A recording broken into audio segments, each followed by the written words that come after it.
بگٹی صاحب بہت شکریہ آپ نے وقت دیا. میں آپ سے یہ جاننا چاہ رہا ہوں کہ ٹی ٹی پی کے ساتھ بھی مذاکرات ہو رہے ہیں, ٹی ایل پی کے ساتھ بھی مذاکرات ہوئے, مختلف مطلب ایک قومی سطح پہ ہو رہے ہیں. ایک شاہزین بگٹی صاحب کو بھی کابینہ کا حصہ بنایا گیا, انہیں بھی دیا گیا. تو بگٹی قبیلہ کتنا مطمئن ہے, آپ جیسے ان کے عزیز بھائی دوست احباب قبیلے کے لوگ کتنے مطمئن ہیں کہ واقعی وہ ڈائلاگ کامیاب ہوگا یا ان کی کاوشیں کامیاب ہوں گی؟ دیکھیں وہ انہوں نے کیا کاوش کی ہے اس کا جواب تو وہ خود دیں گے.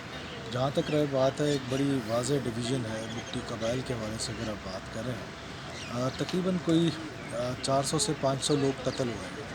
تو ان کا معافی کا اختیار یا ڈائلاگ کا اختیار انہی کے پاس ہونا چاہیے اور انہی کے پاس ہے. تو ان سے تو ابھی تک کسی نے اپروچ نہیں کی. تو جو دوست باہر بیٹھے ہوئے ہیں یا آپ جیسے لوگ ہیں جو پولیٹیکل لوگ ہیں, آپ سے بھی کوئی رابطہ ہوا؟